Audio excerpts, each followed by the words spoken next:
India's banking, finance, services, and insurances industry is the prime target of the cyber criminals in the Asian region, a report of CloudSec says. 7.4% were targeted towards India, and 283 cyberattack incidents were recorded globally from January to June 2022, against 469 incidents in 2021. Hello and welcome to VAR India News Hour.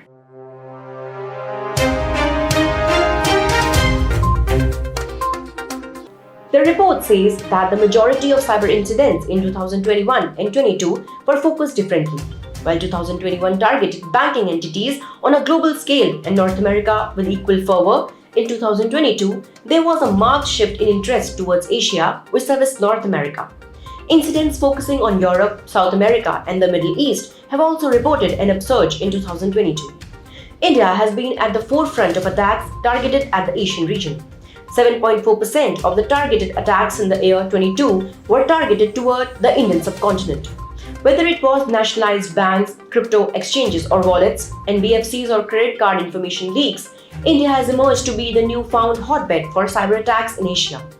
It can be attributed to the growing digitalisation and online banking systems that were catapulted during the pandemic. The fast-track digitalisation and ubiquitous banking services have accelerated the growth of threats against the banking sector.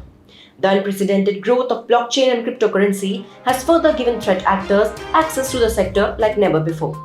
This, coupled with newer and evolving phishing mechanisms, have given access to targeting the banking industry with new and improved TTPs. The scattered nature of stakeholders also makes the banking and finance industry a risky proposition.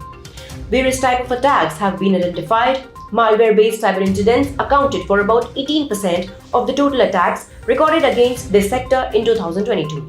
Trojans, ransomware, botnet, and info stealers have been the most popular attack vectors caused by cyber criminals to target this industry.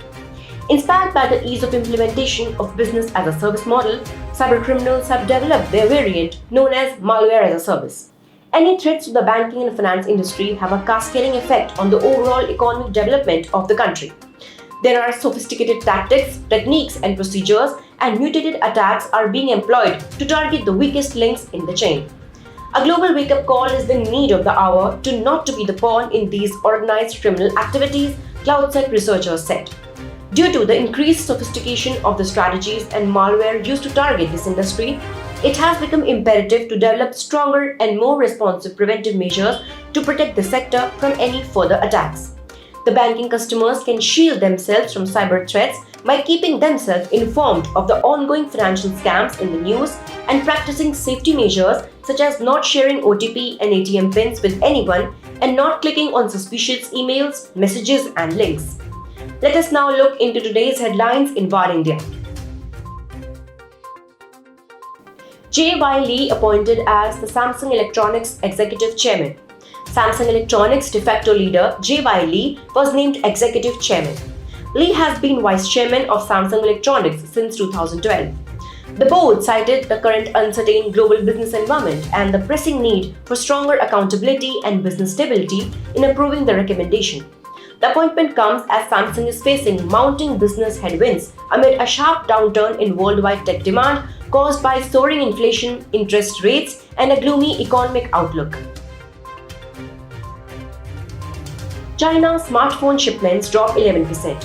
Smartphone shipments in China fell 11% year-on-year in the third quarter as the country's slowing economy took a toll on consumer demand.